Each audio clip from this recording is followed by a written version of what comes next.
A very warm welcome to everyone. It's very nice to see regulars. It's very nice to see new people joining us. And as we always say, if there wasn't an audience, there would be no point us doing it. So thank you very much for joining us tonight. And thank you once again to Hannah for making things run so smoothly and to know that you're there in the background should we need you. So thank you, Hannah, for this far. Tonight's topic, I have to say, is a new one to me. Looking ahead, we're in for an evening of Dorothy's words and observations, learning about her relationship with art and learning about three artists, two of them local to the area.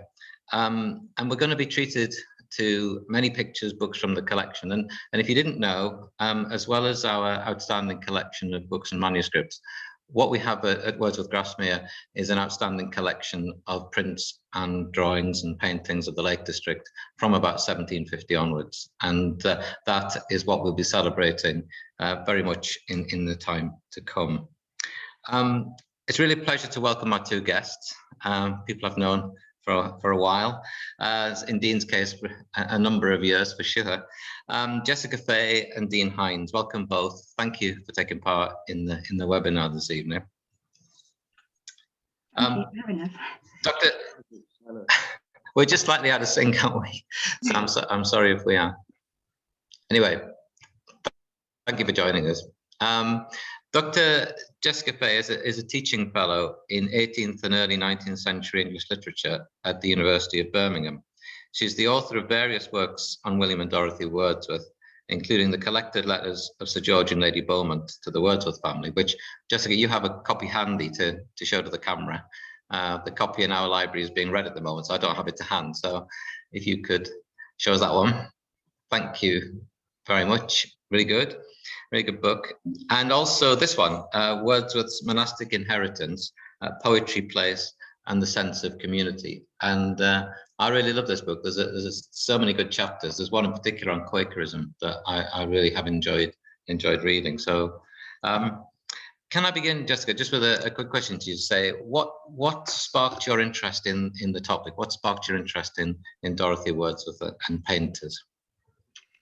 Thanks, Jeff. Well, it goes all the way back to that Monastic Inheritance book, really. And I was thinking when I was working on my PhD thesis quite a while ago now about William Wordsworth's relationship with Sir George Beaumont. And it just became more and more apparent that Lady Beaumont was such an impressive woman and so very well informed and a great friend of Dorothy's, but that she was from a completely different world to Dorothy in many ways. You know, they have very different lives and social circles, and yet what they've got in common is this great sensibility, this acute feeling for poetry and for their natural surroundings. Lady Beaumont loved the Lake District and she has a passion for gardening as well. So I was interested in thinking about how the circle of artists, particularly landscape artists that the Beaumonts knew and that were supported by the Beaumonts, how we might put them next to Dorothy as a way of thinking about appreciating the painterly qualities of Dorothy's writing. I'm really looking forward to finding more about that. Wonderful. Thank you. Dean, evening, Dean. You and I are sitting in rooms next to each other, but I shall say hello for the sake of the webinar. Dean Hines is a valued colleague here at Wordsworth Grasmere, where he's a retail supervisor. He's got a heartfelt passion for the art in our collection, especially Turner, and I was delighted when he agreed to be part of this evening's event. He's got a BA in art history and English literature and an MSc in heritage and museum studies. He's lectured on Turner for the WEA, and he's presented talks at the Trust, including on Sir George Beaumont, the Romantics and Portraiture, and the Romantics and Ancient Art. And he appeared on the BBC Artie show discussing Turner and the Lake District. So I guess a similar question for you, Dean. What sparked your interest in your love in Turner in particular? Well, it was strangely, it was I came to Turner and British Romantic paintings on kind of sideways at university. We've been looking at German Romanticism, and I think at some point it was either a gallery trip to to the National Gallery to see Caspar David Friedrich, but our lecturer was also pointing out comparisons between some of the Turner paintings on display, and literally I just fell in love there and then with Turner, an artist I feel who's constantly in flux. There's more than one thing happening in his paintings. You can look at a Turner painting 100 times and you'll discover something new of that, I think, and that's love has stayed fresh for like the last 20 years or so. I know how much you love pointing out the Turner of Ullswater in our gallery when to visit us. So thank you again, Dean. Thanks for joining us. So without further ado, Jessica, perhaps we'll hand over to you and to start exploring the Wordsworths and the Beaumonts and that relationship. Thank you. Turn off my camera and hand over. I have got some slides to show, so I'm going to share my screen and hopefully everyone can see that. So I just want to start really with an introduction to the Beaumonts and who they were and what they were interested in and what kind of a relationship they had with William and Dorothy Wordsworth. So there's Sir George Beaumont, born in 1753. So he's a whole generation older than William and Dorothy Wordsworth, and from a different social sphere, as I mentioned before. He was educated at Eton and Oxford, and then went on his grand tour. In the 1790s, he was a Tory MP for several years. But then in 1796, he gave up his seat and focused then for the rest of his life on his passion for painting and the arts. And Beaumont's collection and his tastes were, broadly speaking, neoclassical and shaped by his mentor, Sir Joshua Reynolds. And his collection is very important. His collection became the foundational core of the National Gallery, and he was at the centre of that collection. Really, were 3 paintings by Claude Lorraine and a Poussin as well. And I think Dean's going to talk a little bit about Claude later on this evening. But Beaumont's patronage then really started to develop. One of the early painters that he supported was the portraitist John Jackson, but he also later then supported Benjamin Robert Hayden, David Wilkie, and later on William Collins and John Constable. He was a co-director of the British Institution, and this was something that was very important to him in terms of promoting the work of the old masters. And he was keen to promote really the arts and make old master paintings more widely accessible to the public.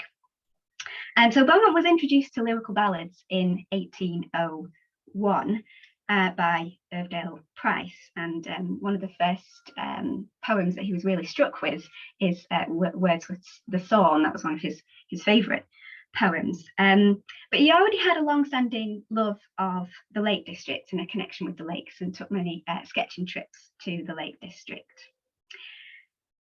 So he eventually meets Wordsworth in July of 1803 at Greta Hall. He was renting half of Greta Hall, not realising that Coleridge would be living in the other half of Greta Hall. And when he found this out, he was a little bit disappointed, shall we say, because he'd met Coleridge in London in 1802 and not taken very kindly to Coleridge's republicanism. But soon enough, that kind of hostility that was there at the beginning disappeared, and Sir George and Lady Beaumont, who'd loved lyrical ballads, were extremely keen to meet both William and Coleridge. There was a kind of initial hesitance from Wordsworth about this patronage, this kind of relationship that Beaumont was offering to him. Wordsworth was fairly embarrassed by gifts that underscored inequality.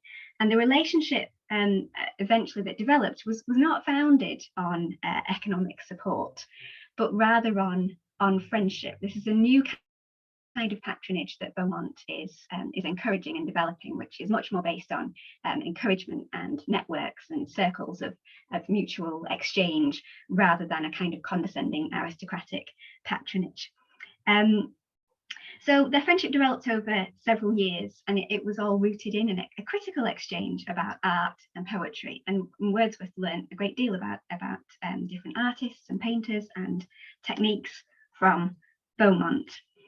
And just as an example of how their kind of collaboration came to fruition, I'm sure people will be familiar with Beaumont's painting of Peel Castle in a Storm, which inspired Wordsworth's elegiac stanzas in memory of his brother John.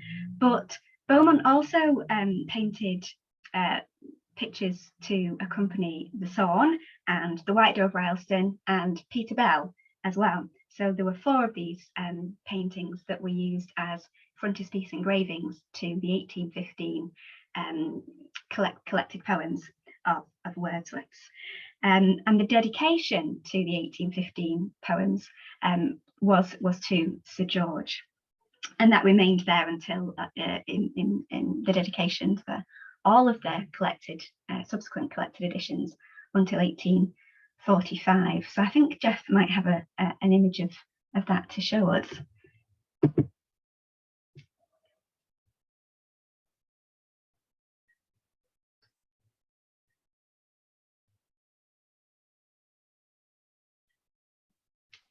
Here we are. Yeah.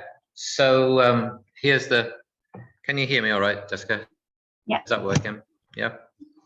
So this is a nice edition. This is the 1815 edition, as you say. This is a nice one, which is dedicated by Mary Wordsworth to, there we go, Isabella Christian Curwen, 1830. And there is one of those images. This is also in volume 1, where we have the dedication, as you say, and there's a lovely paragraph: wishing and hoping that this work, with the embellishment it's received from your pencil, may survive as a lasting memorial of a friendship, which I reckon among the blessings of my life. So that's a lovely dedication at the beginning of volume 1. And then in volume 2, the beginning of volume 2 is the Peel Castle. Sorry, where is it? There we are. So there's the engraving of Peel Castle, and we actually in the collection have the engraving plate for this print, and the painting itself, a version of the painting is on permanent show in the museum. Otherwise, obviously, we could be looking at that now. Okay. That's great. Thank you, Jeff. So that dedication where Wordsworth describes Beaumont's friendship as one of the great blessings of his life, Beaumont echoes as well in another letter that he sends back to Wordsworth that friendship is a great blessing of his life as well. So let's think then about Lady Beaumont. Go back to this. So there we go. So there's Lady Beaumont. This is Reynolds' portrait of her from sometime before 1779. They married in 1778. So this is just around the time of their marriage that this portrait was produced. And from that marriage, from their marriage onwards, Lady Beaumont was completely involved in all of her husband's pursuits. So she went with him on sketching trips around the British Isles and also on various European tours. But as I mentioned before, Lady Beaumont was a very impressive person. She was fluent in French, German, and Italian. She was proficient in Latin and Greek, and really very widely read in literature, philosophy, religious texts, travel writing, and very much engaged with politics as well. And Coleridge notes that I mentioned this before, that Lady Beaumont's acuteness of sensibility, her quickness of feeling. Coleridge notes that her quick, enthusiastic feeling was most like to Dorothy's. So this is something that she has in common with Dorothy, this propensity to feel a response, an emotional response to the natural world, to a poem, for example. And Lady Beaumont had particular interests in poetry and in gardening and in landscape design more generally. And she was also a very proficient, talented draftswoman. She did lots of drawings. And Jeff has got a couple of Lady Beaumont's drawings to show to us here, I think.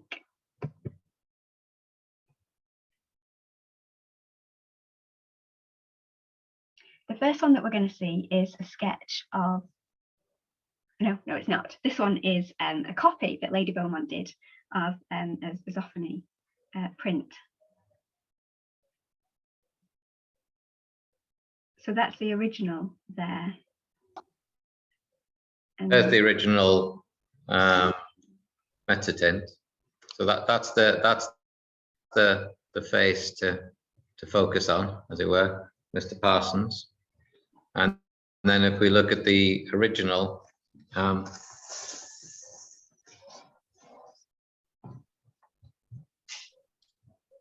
this is the drawing by Lady Beaumont of that same head.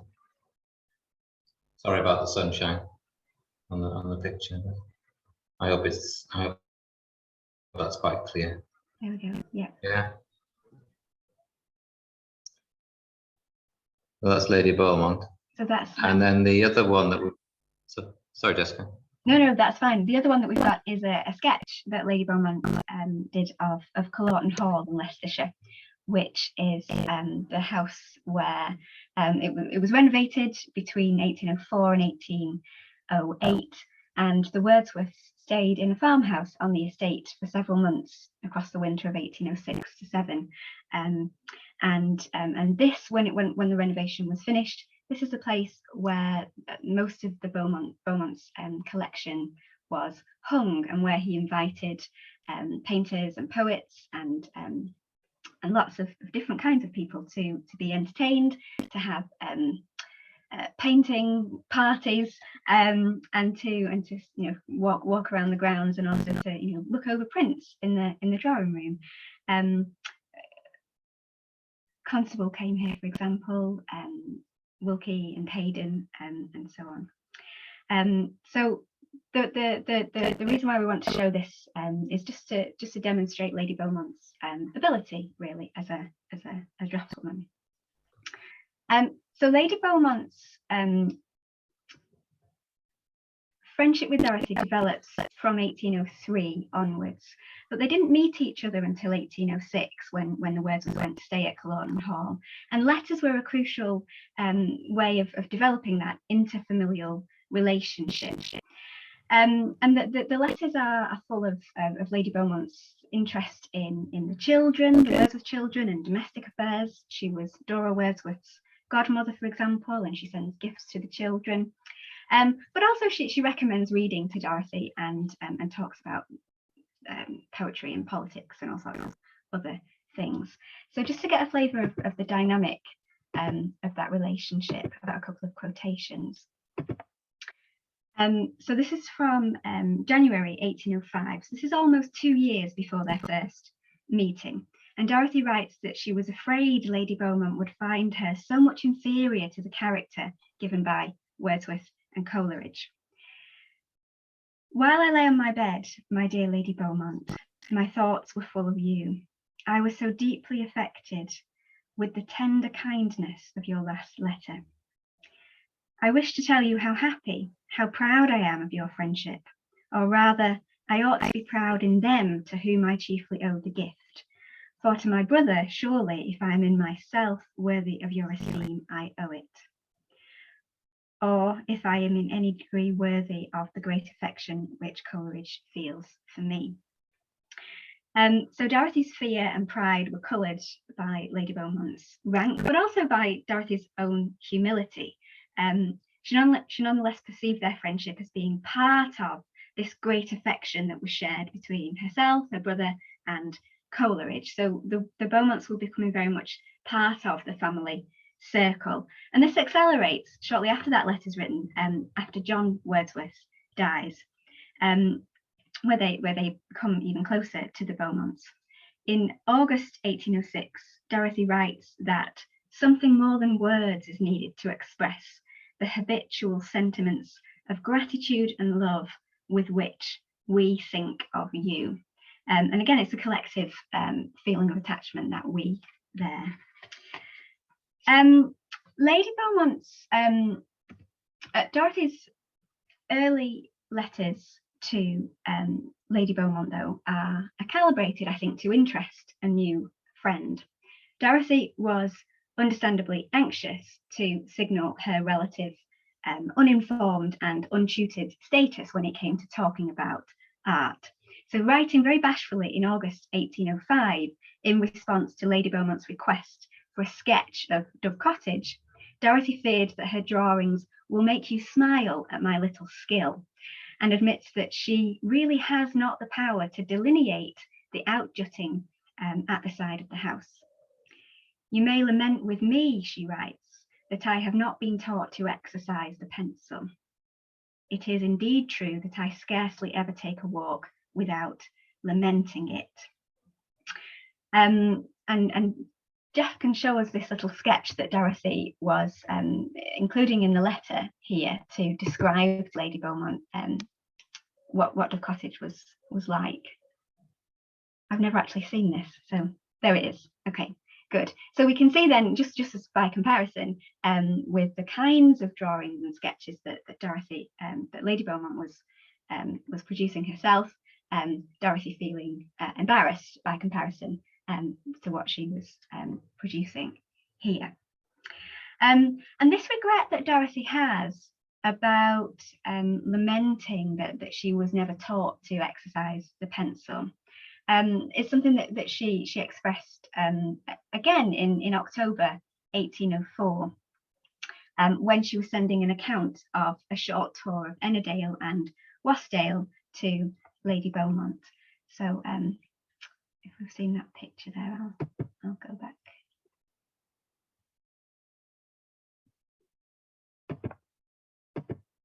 Jumping around, but here's the next one. So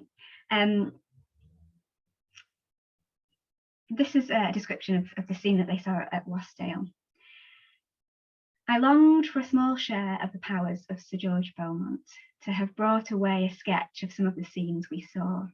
Wasdale, I include both the vale and lake, is exceedingly wild, but in entire simplicity, so that a person like me, knowing nothing about the art, might suppose that with half a dozen strokes of the pencil, a character may be given of the place.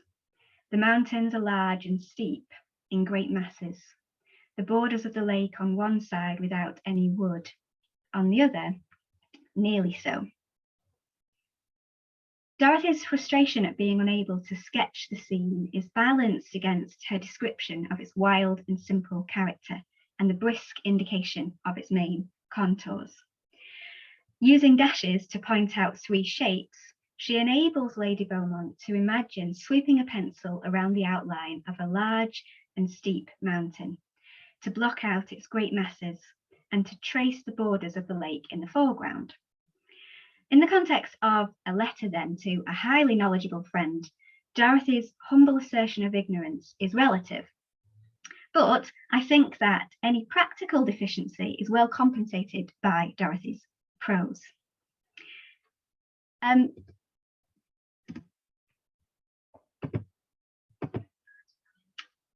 want to move on to think a little bit more then about Dorothy's artistic sensibility, and thinking particularly about her attentiveness to colour. So on Christmas Day of 1804, William and Dorothy Wordsworth each wrote a letter to the Beaumonts. And in his letter to Sir George, William admitted that he didn't know how to look at pictures. He said that he most heartily wished for an opportunity of seeing in your company your own collection of pictures, and some others in town, John Julius Angustine's for instance, to have pointed out to me some of those finer and peculiar beauties of painting, which I am afraid I shall never have occasions of becoming sufficiently familiar with pictures to discover myself. Now, it's a kind of inelegant sentence, really. This it's not Wordsworth at his most expressive, but while he's inelegantly explaining his ineptitude, Dorothy is going ahead and displaying her natural talent. I think Dorothy writes to Lady Beaumont, "We have now all the glory and stillness of winter about us. The night before last it was a silent frost, without a breath of wind, and in the morning the lake was frozen over. The mountains have a thin covering of snow, which makes our white houses and white church even look well. But it is a sad pity that the storms do not make a more successful war against whitewash. For though it is tolerable when there is any quantity of snow and by moonlight, at all other times the church seems absolutely to disturb the proportions of the veil by its starting forward, at least to us who have known it otherwise." So the frozen lake and snow-covered mountains create a tonal effect against which the whitewashed church and other white houses in Grasmere look harmonious. These white buildings are usually more conspicuous. In different light and milder weather, their colour is obtrusive, starting forward against a dark background and disrupting the sense of depth and proportion. On this occasion, however, the moon and frost have subdued that incongruity. The result is a visual impression of glory and stillness that's completely appropriate to the wonder and reverence of Christmas.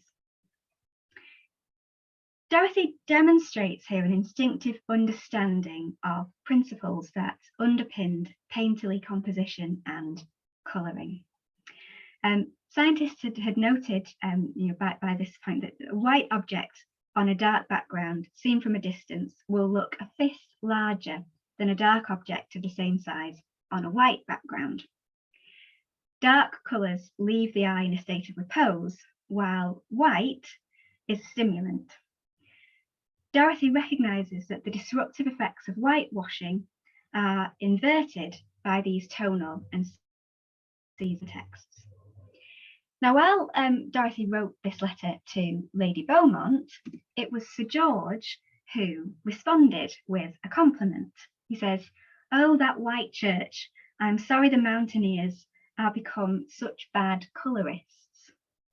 Miss Wordsworth's observations that it is less offensive in snow and by moonlight are worthy of an experienced artist. So there are two points to make here. I think the first one is that this was a four-way friendship. All four of these people are kind of sharing their ideas, and the letters are being discussed amongst the two families. The second thing is that the Beaumonts recognised that Dorothy had a talent. Lady Beaumont encouraged Dorothy to write accounts of her tours, local Lake District tours that she'd made. And Sir George here is also alert to Dorothy's attentiveness, especially here to colour. So before handing over to Dean, I want to just make a few comments about Dorothy's responses to colour. And in particular, I think the way that Dorothy writes about the colour green is completely fascinating. So in the opening entry of the Grasmere Journal, Dorothy is alone. She's missing her absent brothers who've gone away for a while, and she's straining to ignore whitewashed houses that don't harmonise with the green landscape. So she writes, "The valley very green, many sweet views up to Rydale Head, when I could juggle away the fine houses. But they disturbed me even more than when I have been happier. The discord annoys her at the best of times. but the loneliness and worry that she feels on this occasion increased Dorothy's desire for uninterrupted greenness. It makes the imaginative juggling more effortful, and it exasperates the visual disturbance. So she's very, very sensitive to the colour green in any whitewash buildings that are disrupting that. And we've just got a picture, a painting by Lady Beresford that Jeff's going to show us. And this picture is of Grasmere and Grasmere Lake, but it shows in the background Allen Bank, where the Wordsworths later moved. But as many people I'm sure will know, then the Wordsworths thought that Allen Bank was an abomination on the landscape for its whitewash there. It's lovely to see that close up and the colours of that. So this is the kind of thing that Dorothy's thinking about in that journal entry. The white colour of this building is kind of causing her to feel even more agitated and melancholy than she was already. And we can understand Dorothy's sensitivity to the imbalance and incongruity of white buildings, her emotional responses to colour, by thinking a little bit about the writings of the German poet, scientist and thinker Johann Wolfgang von Goethe. As Goethe explains in his theory of colours, yellow and blue are the two elementary extremes on the spectrum.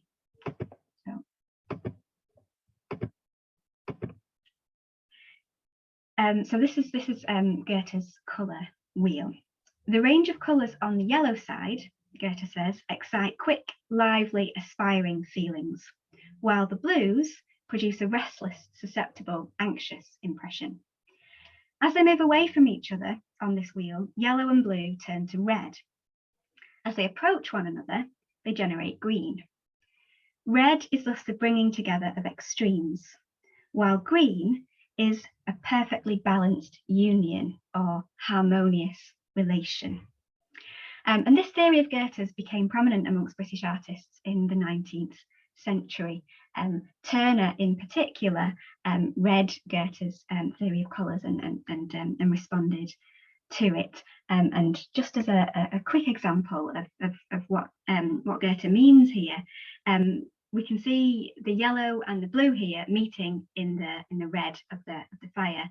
And just as an example of the way that extremes mingling these two colours are used by Turner to suggest chaos, confusion, and restlessness. Green, though, says Goethe, is the tone in which we no longer think of combination. It is an ultimate state that generates feelings of gratitude, repose, and harmony. And Dorothy gives life to this theory in another entry in the Grasmere Journal, where she says, "The mountains from this window look much greener, and I think the valley is more green than ever. The prospect exceedingly beautiful from Loughrig Fell. It was so green that no eye could be weary of reposing upon it." So this peace and restfulness that Dorothy feels in response to the green of the valley. On another occasion, when attending a funeral, Dorothy goes further in indicating how the colour of the veil provides consolation. So she writes, "When we got out of the dark house where the funeral was taking place, the sun was shining and the prospect looked so divinely beautiful as I never saw it. It seemed more sacred than I had ever seen it, and yet more allied to human life. The green fields, neighbours of the churchyard, were green as possible, and with the brightness of the sunshine looked quite gay. I thought the deceased woman was going to a quiet spot, and I could not help weeping very much." Moving from the dark house where mourners sang psalms round the coffin out into the afternoon sunlight is a relief to the senses. In the context of this sombre gathering of neighbours, Dorothy registers a neighbourly connection between the greenest possible fields and the grassy churchyard. The implication, I think, is not only that those patches of land are side by side and the same colour, but also that they generate similar responses and associations. The remarkable beauty and repose bound up with their colour belongs now, Dorothy believes, to the deceased woman. The contrast between the hardship of her life, we're told that this woman had no near kindred and was buried by the parish, and the quietness she'll enjoy for eternity, is levelled in the ultimate state of the colour green. The sacred and the human, the divinely beautiful and the natural, seem perfectly reconciled to Dorothy as she admires the colour that evokes no thought of combination. In the pure green of Grasmere's fields and churchyard, the elementary conditions of grief and joy, darkness and light, death and life appear to be mixed to perfection. So I'm going to hand over to Dean now. Shall I just skip to the next slide, Dean? Would that be right? Right, oh, hello. Video. Right, hello. Thank you, Jessica, and good evening, everyone. I hope you can hear me okay. And what a wonderful insight already this evening into Dorothy's observations. And I hope I can bring a little bit more with the paintings. I was going to say that we might be moving on very quickly with the images, as we might be coming to break quite soon. But I'd start with kind of an overview, in that I've often asked when I've been talking about Turner, how, you know, you come back to talking about Constable at some point or that, and often asked to compare and contrast. And it's very interesting because they were both, whilst they were contemporaries, Turner being a mere 14 months older than Constable, their approach to the subject of landscaping painting, and for that matter, the way they approach colour, were wholly different. Probably a great example of this is the painting we're looking at right now, which actually is coming towards the end of Constable's career. It's exhibited in 1832. It's the opening of Waterloo Bridge. Now, it captures all the vitality of what we are accustomed to with Constable's oil paintings. A wide expanse of sky with billowing clouds, a dark earthy foreground of rich browns and greens set against the vibrancy of the water, highlighted with flecks of white impasto, which catch the light, and the royal barge, which is painted in a rich vermilion, draws our eyes towards the newly constructed bridge beyond. Unfortunately for Constable, that day was also varnishing day at the Royal Academy, and this was an opportunity for artists who've submitted their works. They normally had about 3 days to touch up their paintings with varnish and make any corrections. But in the wings was none other than J.M.W. Turner, who was a well-established academician and a landscape painter. And bearing in mind, John Constable had only actually become a member of the Royal Academy, full member, only 3 years previously. And much to Constable's dismay, his painting was displayed alongside Turner's very dull-looking, I would say, seascape, which is on plate 2, I believe, Jessica. Okay. Yep, great. And as I said, it was quite a subdued seascape on a Dutch theme, entitled Helvoetsluis, or the 64 gunner going to sea. The coolness is quite a contrast to the painting that we see of Constables, but Turner wasn't undeterred of that, and according to the contemporary report, he'd gone out of the gallery to tend to another painting, and then returned shortly afterwards with a blob of red lead with the size of a shilling, and then placed it promptly in the foreground of the painting. He later returned again once it had slightly dried to shape it into a boy. Constable, who wasn't present at the time of this addition to the painting, was much alarmed when he came back, and he replied, "He has been here and fired a gun," exclaimed in despair. And in contrast, this shows how Turner could make a statement with one sweeping statement, I should say, with one blob of colour, compared to the exuberance and the size of canvas that we see in Constable. Almost Turner in a way saying, you're out of your depth, almost, so to speak.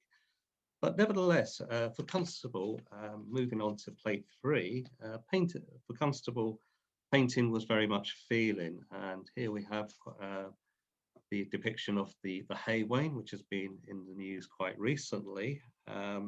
It's one of his series of 6-footers, and for Constable, it captures a landscape around his home of the Suffolk and the Essex border, and is imbued with a stunning naturalism. Constable had made the choice from 1802 to work almost exclusively in a medium of oils, electing to paint plein air or open air, full studies before completed them in his studio. Now, the idea of painting outdoors may have been suggested by George Beaumont, who had practiced this method in the Lake District whilst on a tour with Joseph Farrington. And in fact, George Beaumont actually met Constable in Dedham in 1795. Like Turner and most artists of their generation, painting was a skill which was not taught in any academy. However, it was acquired either through apprenticeships or individual practice and study. I think Jessica's going to be talking about Ibsen a little bit later. And Constable's earliest artistic connections of sorts was their friend and local plumber, glazier and sign painter, John Dunform, whilst Turner himself in his youth found work as a scene painter in the theatres around Covent Garden.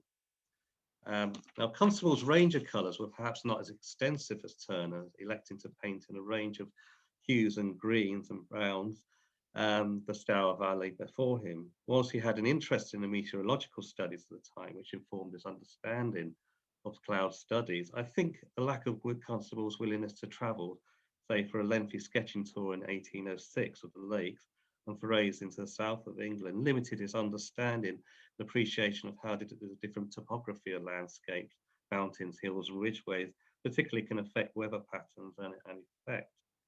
Where Constable does champion, though, in his 6-footers and would have been pleasing to Beaumont, is the handling of chiaroscuro, that creating of a strong contrast between the light and dark elements of the paintings, as such in here we see amongst the trees and against the sky, which also reinforces the three-dimensional shape of the objects. It was a commonplace practice with artists such as Rembrandt and Caravaggio and Jan Bot, who Beaumont admired, and it was taken upon later in the 18th century by eminent English painters such as Joseph Writer Darby and Francis Goya. By contrast, Turner captures the essence of landscape, not what you generally see before him.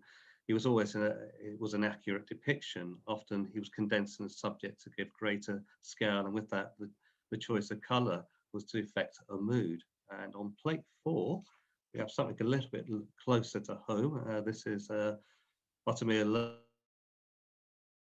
Lake with part of Crummock Water, as that's how it was spelt at that time, a shower. And this was exhibited in 1798, just less than a year after Turner had embarked on a major sketching tour of the north of England, which took in the Lake District. He was here in around late July, August, even passing through Grasmere on the way. Now, the painting here is quite dark. I think we can agree, with a varying tone of grey over a reddish-brown undercoat, which was typical of Turner in his early years. The fells partially obscure. We're looking over to Fleetwood Pike, just to the left there. It's partly obscured by the mists of rain. It's intended to evoke the theme of the sublime, a sense of mystery, suspense, and awe. These dark colours for Turner are negative, as Jessica was drawing upon Goethe's Wheel of Colour. But Turner's works are essentially about contrast, particularly with the elements. And just as a red boy those many years later could make such a statement. So Turner offers a positive outlook with the shaft of sunlight signaling the end of the shower and some hope, perhaps, for the people in the boat below. Moving on to someone who was mentioned quite earlier on in the talk was Claude Lorrain. Now, for George Beaumont, the 17th century French-born artist Claude Lorrain, he represented the pinnacle of all that was good in a landscape painting. In terms of composition, subject, and colour, and Claude's style, alongside that of the Dutch landscape artists as Albert Cope and Jacob van Roosdael, would have had a defining influence on the school of British landscape painting in the 18th and early 19th centuries. Claude was much admired by Turner above any other artist, to the point they said that he was reduced to tears on seeing one of them at the home of one of his patrons, and so lamented that he would never be able to paint to such a degree of perfection. For Constable, however, Beaumont's enthusiasm did not seem to make an immediate impression, the artist remarking later that when he sat down to paint, the first thing that he would do was rather forget everything that he had already learned. Nevertheless, as his painting progressed, he was aware that to compete with the likes of Turner, it might be best to emulate the old masters. Now, this particular painting is from the biblical scene of Claude by Hagar, entitled Hagar and the Angel, and it was actually Beaumont's own personal Claude. He was very much in love with the painting. He actually arranged for a special case to be installed in the roof of his coach, that he may have taken it on its travels, and he certainly loaned it out to Constable at some point, probably after their 1895 meeting. But with Claude, with a Claude painting, you have there's a typical line of composition, in that often what we would refer to as side screens, denoted by trees on either side, were a way of allowing one's vision to pass through the foreground, the middle ground, and to the coolness and the muteness of the distance. I think we've got a similar painting following on plate 6, and this is on display in the National Gallery, the Mill from 1648, and again you can see the principles of a Claudian landscape and a neoclassical landscape. Claude just didn't focus on biblical themes, but also mythology, and in this case it's more of a contemporary look of the Italian landscape, and we can see how, again, with the wonderful poplar trees on either left and right, guides our vision right through the foreground, the happy revelers. There's a mill down to the mill, and there's quite a few mills featured in these paintings, I must add, to the distance. And so it soon became aware to Constable that perhaps as his painting was progressing through the 1810s and onwards, that it might be best to compete with the likes of Turner, to emulate the old masters. And our following painting was an early attempt which is plate number 7, which is a Dead and Veiled in the Morning of 1811. Here we actually see where Constable has tried to take some of the motifs from Claude, in particular the native trees of Suffolk, and places them either side of the painting.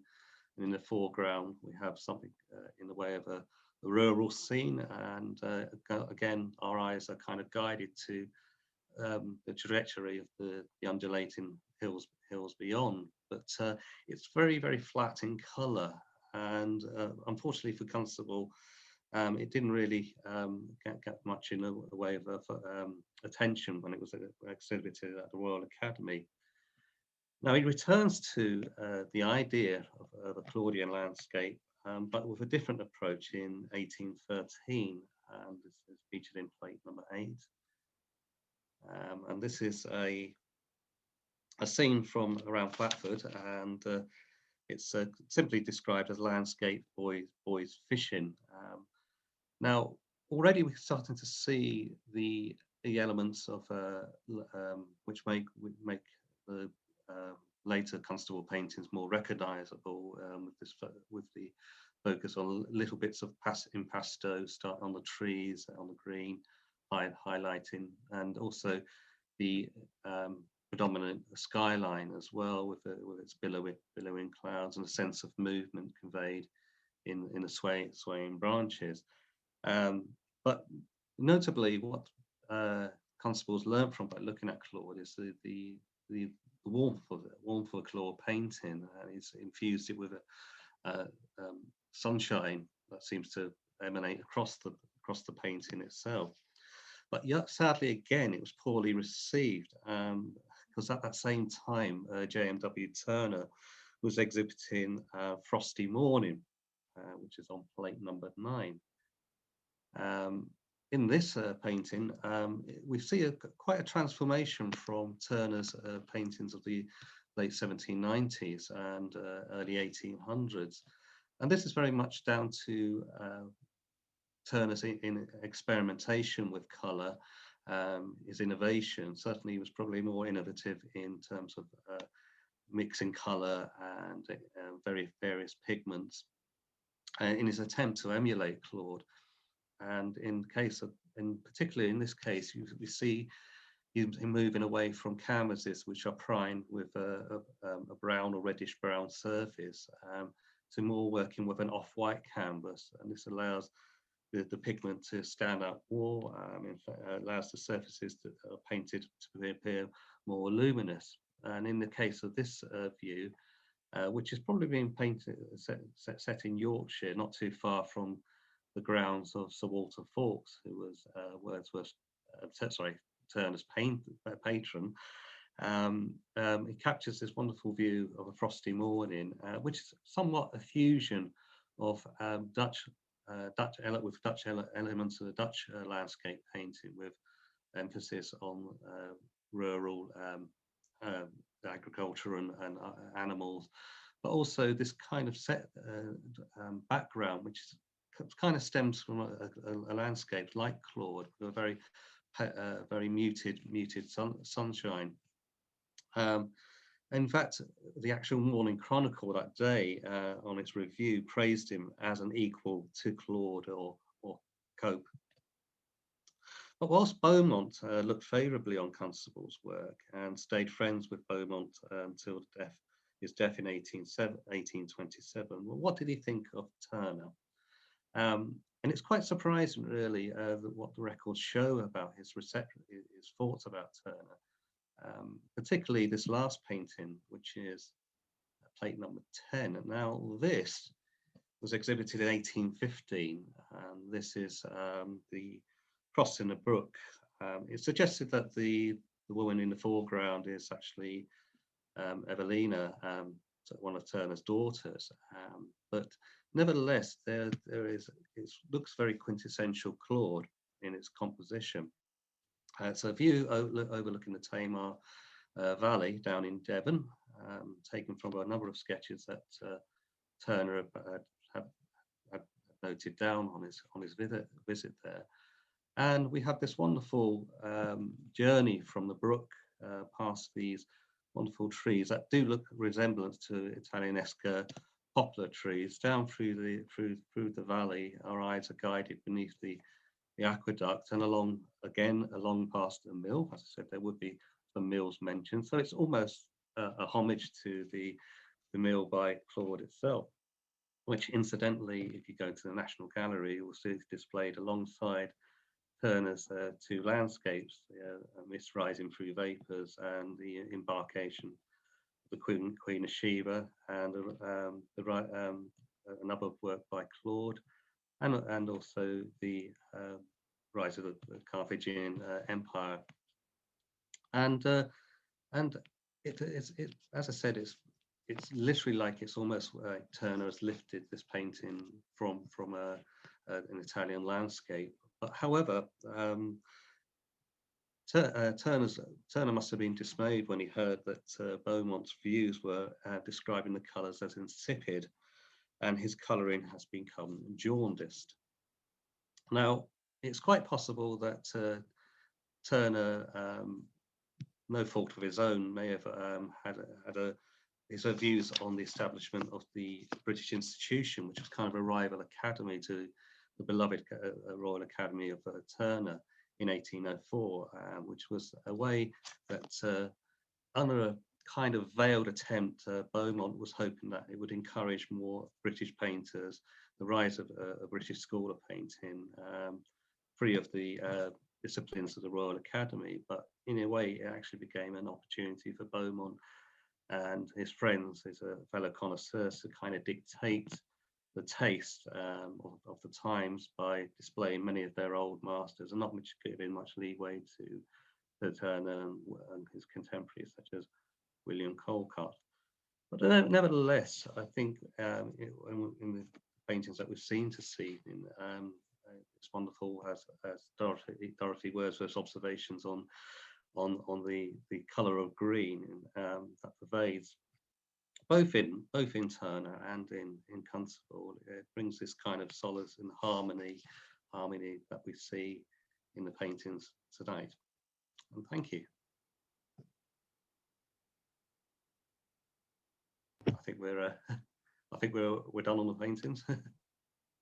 Thank you, Dean. That's fantastic. It's lovely to see all those paintings. So, shall I just carry on, Jeff? Are we marching on forward? Yes, please. Let's carry on. Okay, good. So, what I want to do then now is move on to think a little bit about some connections that Dorothy had with a couple of local artists who lived and worked in Ambleside and who were part of the Beaumont's circle. So I want to talk about Julius Caesar Ibbotson and William Green of Ambleside. So Julius Caesar Ibbotson was born in 1759 in Farley-Moor near Leeds. He started his career in London, copying and restoring old master paintings, so mainly landscapes and genre scenes in oil and watercolour, and did lots of work restoring 17th century Dutch landscape paintings by the likes of Berchem and Hobbema. And he exhibited at the Royal Academy in the 1780s and 90s, where he caught Beaumont's attention, and they exchanged letters in the 1790s about colour. And the Beaumonts became great supporters of Julius Caesar Ibbotson. When his first wife died in 1794, they fostered one of Ibbotson's daughters, Mary, and Beaumont helped Ibbotson to find some employment in Liverpool. And then in 1799, he moved to Clappersgate in Ambleside. Now, as you'll see from this quotation on the slide, I'm not going to read it out, but Dorothy was not particularly keen on Ibbotson as a person, and she found him very high-spirited. They called to drink tea with him in June 1800, about 6 months after the Wordsworth themselves had arrived in the Lake District. And they looked at his pictures. Despite the kind of personal dislike of Ibbotson's in delicate, unbecoming and indecent conversation in the company of women that Dorothy had heard about, it's interesting to think about what kinds of paintings the Wordsworths might have seen when they visited Ibbotson's studio. And around 1800, Ibbotson was working with Beaumont on some Italian scenes. So remember that the Wordsworths didn't meet Beaumont until 1803, but in 1800, Beaumont was encouraging Ibbotson to paint some Italian scenes in the style of Claude, in order to create kind of saleable work that would be attractive to patrons. And one of the things that contributed to Ibbotson's success was the way that he appealed to popular tastes, and he combined the local and the European. So there's a very strong European influence coming from Dutch landscape, 17th century Dutch landscape art. And Ibbotson was renowned. This is a painting of some cottages at Clappersgate near Ambleside, one of Ibbotson's oil paintings. I'll come on in a minute to think about the kind of tones of this and the way that that is influenced by the old masters. But just to say that this kind of local influence, these cottages that would have been the kind of cottage that Wordsworth's shepherd Michael would have owned, a statesman's cottage that is higgledy-piggledy in this way because it's been handed down through the same family for generations and modified. And we can see the rough roof slates there that allow the greenery to peep through, the opposite effect of those whitewashed buildings that Dorothy disliked. But Ibbotson was most renowned in London and even across the Atlantic for inventing a wash, which was made from gum mastic, sugar of lead, and linseed oil. And it was used to prepare wooden boards or canvases for oil painting. And this special medium was meant to replace the so-called lost medium that had been used by the old masters to give a particular transparent finish to their paint. So the American mezzotint pioneer John Sartain explains how this substance came to be called gumption. And we can see Ibbotson's high-spiritedness here in saying that in a jocular way, he called this varnish his gumption. And Ibbotson revealed the special recipe for this gumption in his work called An Accident or Gamut of Painting in Oil. And Jeff is going to show us an edition of this work. So this is a very slim volume. It was written primarily for artists in the provinces who didn't have access to formal tuition, particularly women.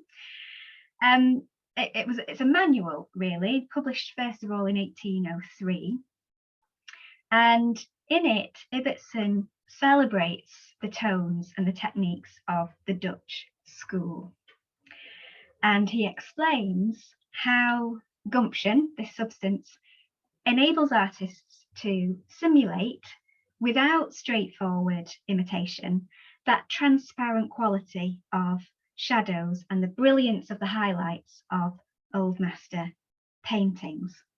And Ibbotson was particularly interested in pigment, and he even mixed some of his own paints, sourcing pigment from the Westmoreland coal mines. And there's the recipe there. That's fantastic. Thanks, Jeff.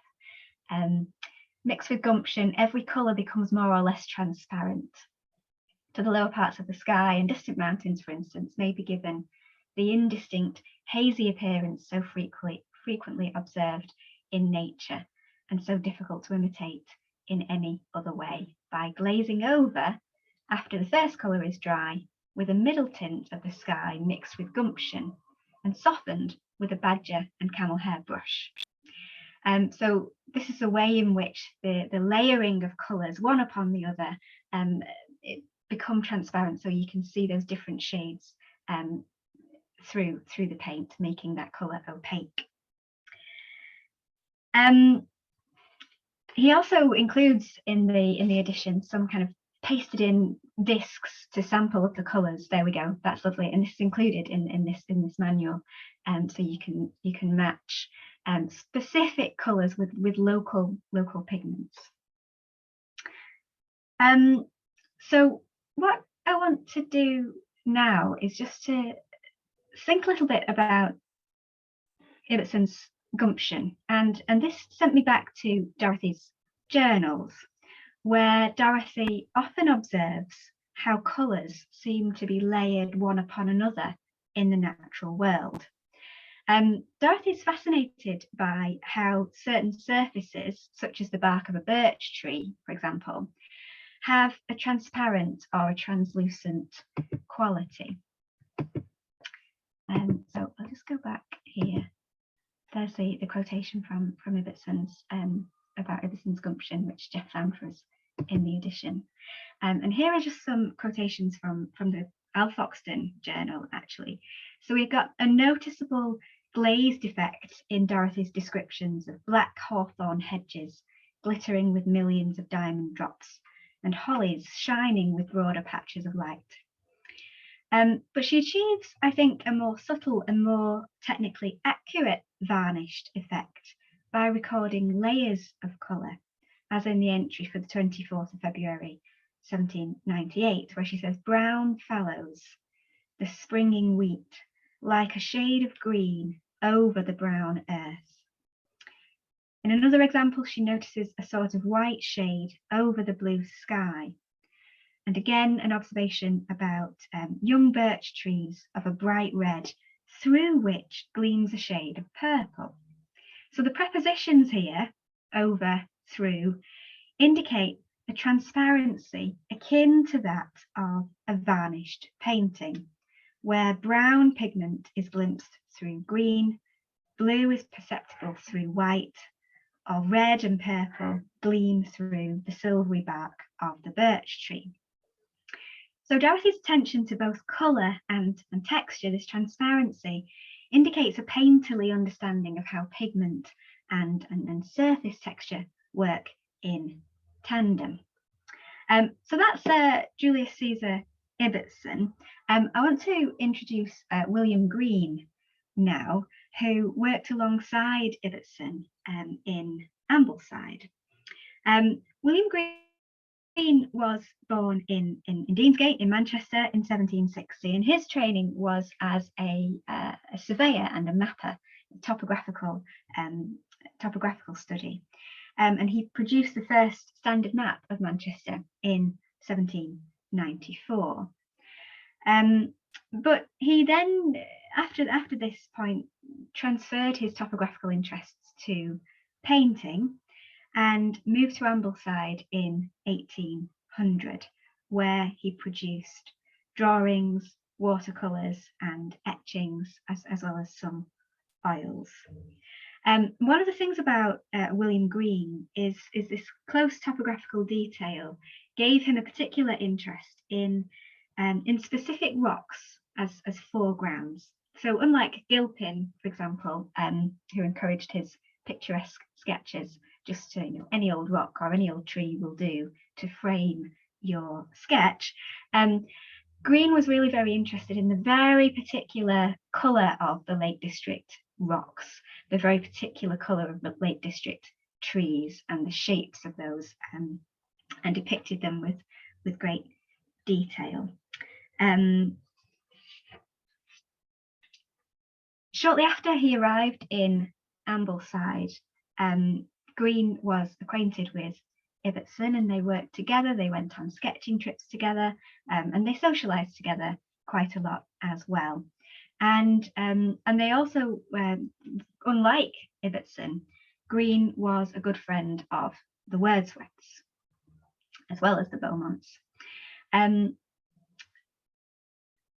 Dora Wordsworth had drawing lessons from William Green's daughter. The Wordsworths purchased some of William Green's work, and when he died in 1823, William Wordsworth composed Green's epitaph. So we've got a couple of examples of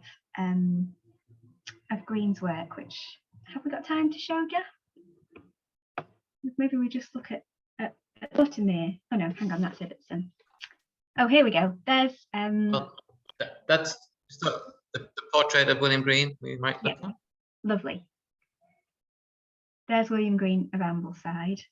And can we have a look as well at his tourist's new guide? This was the guidebook that he that he published in 2 volumes in 1819. And this is, I want to just use this to go back to Dorothy. So the Tourist's New Guide is a comprehensive work. It's almost 1,000 pages in total, and it includes descriptions of each region and village of the Lake District in turn. It describes different walking excursions and carriage rides, inns and notable residents, as well as particular landscape features. It contains extensive quotation from lots of other guides to the lakes, Thomas West's, for example, Hutchinson's and Clark's. But what was different about William Green's new tourist guide was his the way that he marketed it and the way that he addressed painters. He spoke as a painter to those tourists coming to the lakes with their sketchbook and their paints in hand. So it was available for sale in 1819 with a map and 12 prints for 1 guinea, or you could buy an edition on superior paper with a map and 24 prints for 2 guineas. He was a fairly canny businessman as well, William Green, because he was aware that good watercolour paints were not readily available until the very end of the 18th century. And he was ready to sell paints to these tourists who were coming to the Lake District, and particularly keen to sell them paints that were in particular lakeland tints.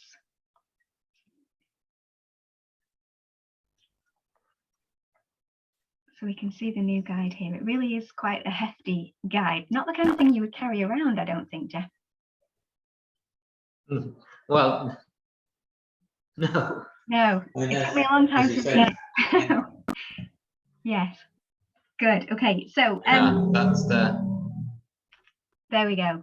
But it was aimed at painters, and also aimed at those who were just reading at home as well, not necessarily those who were going out with their sketchbook.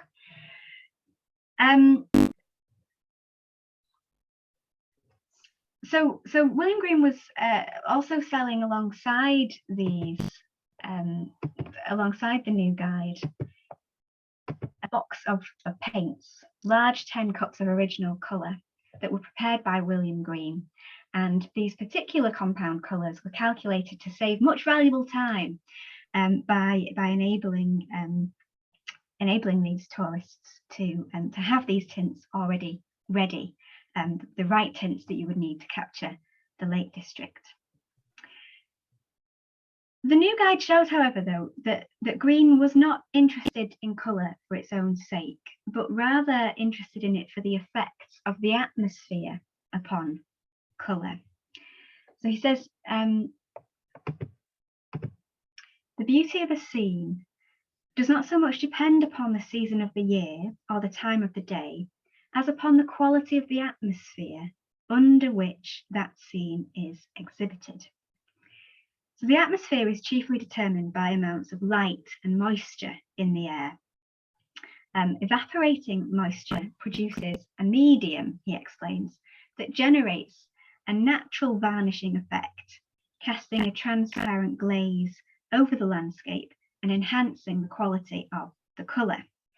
So what William Green had done, I think, is identify a natural source of an effect that was highly sought after in paint.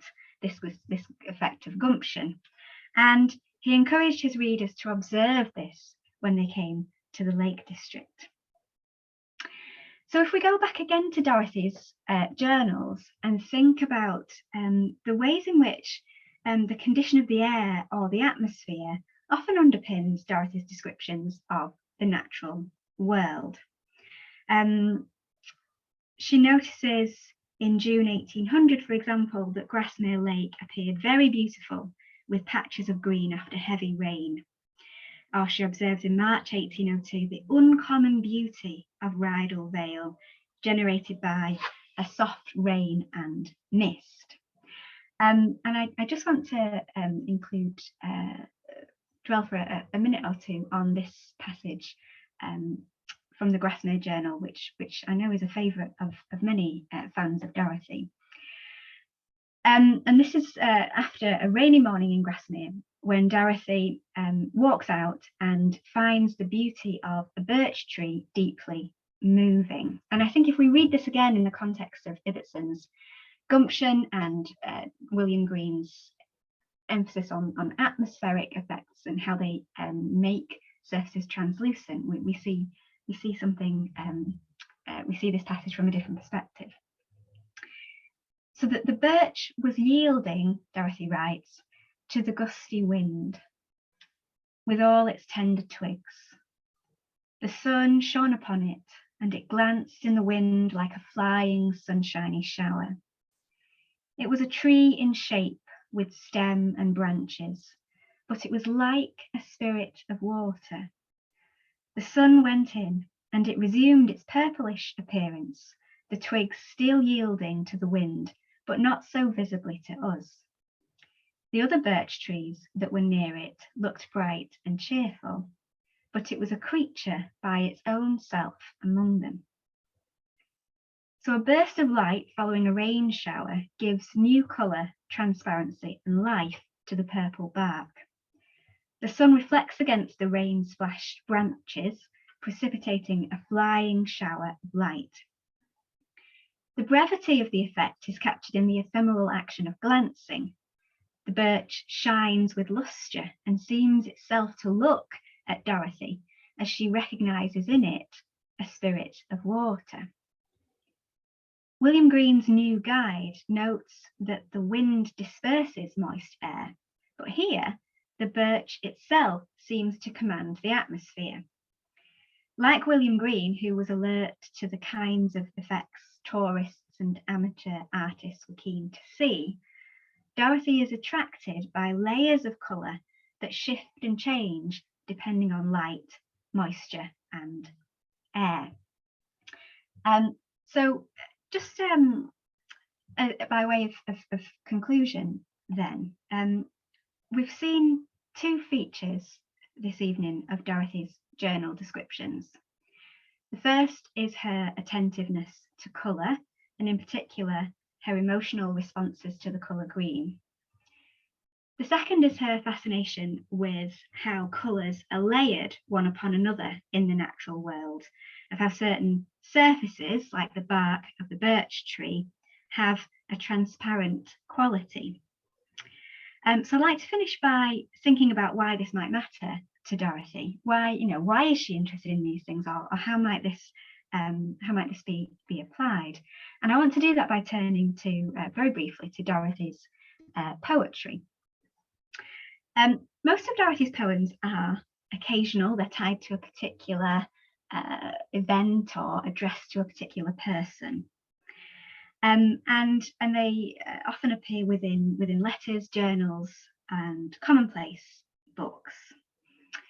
But unlike the fleeting observational writing of the journals, the poetry is often retrospective and subject to revision. The poems are often commemorative, and they kind of enable Dorothy to return to a particular memory and engage repeatedly with that memory.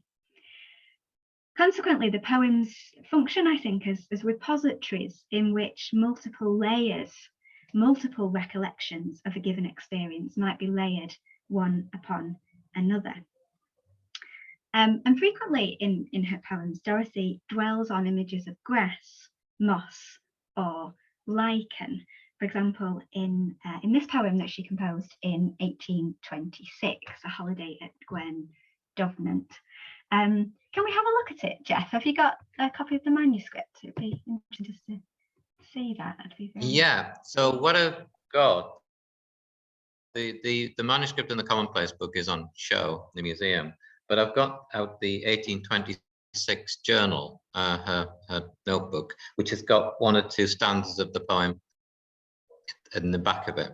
So it doesn't have both the ones that you mentioned, but it does have the second one. So there it is. There's the front of it. So this is Dorothy's 1826 journal, and then if we turn it over and go to the back, which is something they often did, and we turn just inside, there is the second of the stanzas that you had on your PowerPoint slide.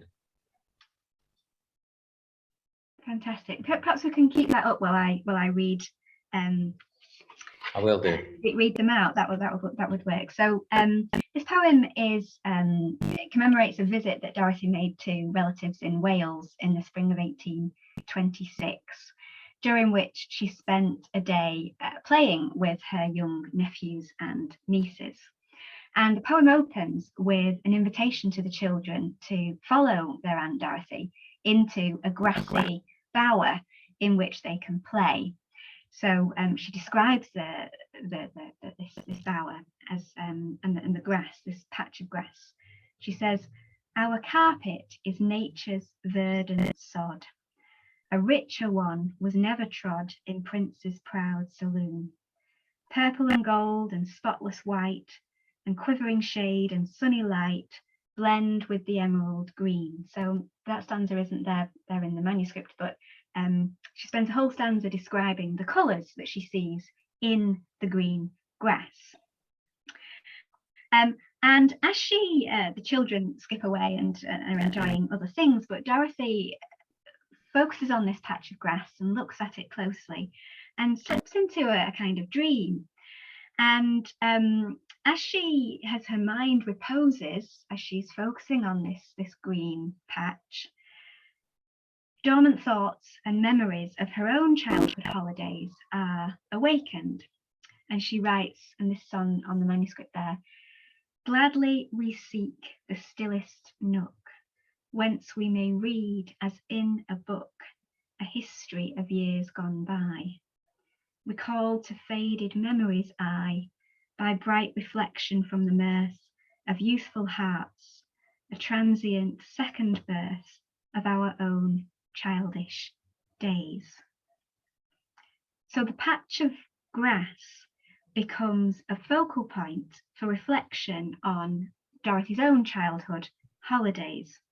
And as her mind reposes on that green colour, she perceives layers of other luminous colours within it, and dormant thoughts and memories are awakened.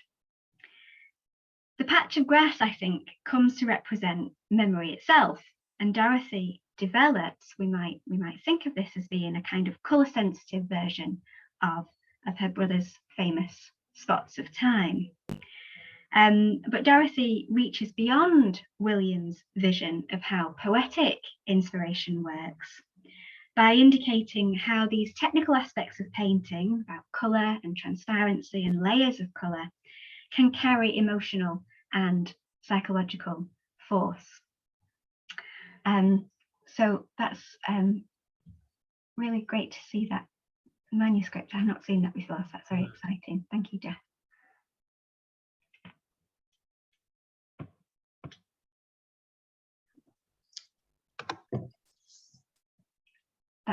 That's it from me. Well, thank you. Dean, are you still there? I hope you're still there. We've got about 1 minute left, but before we close and before I say a word of thanks, I'm going to do what I did last time.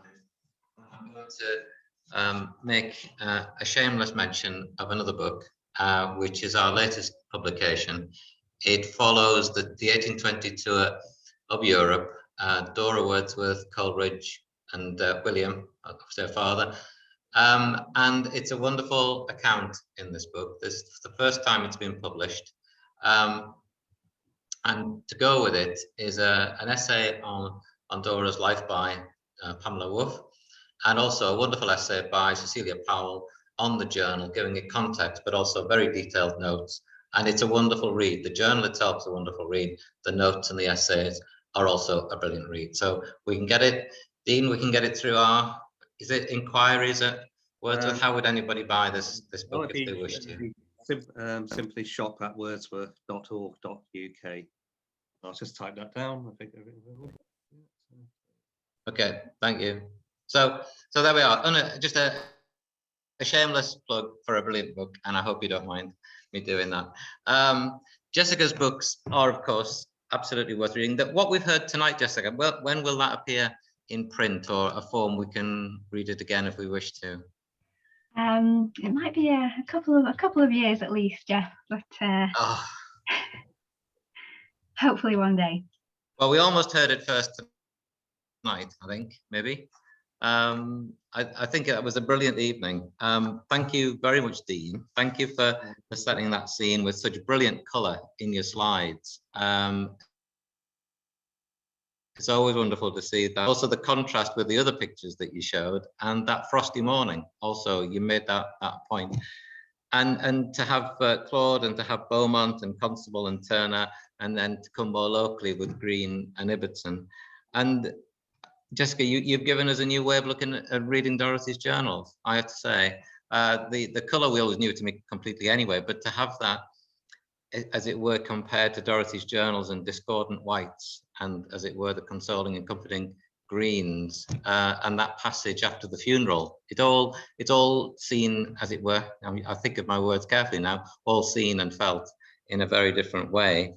And then to think of the colours and the textures and the atmospheres, it's just opened up a new way of reading the journals. So to you both, thank you very much for a fascinating image. It just flew by, and it's just a great evening.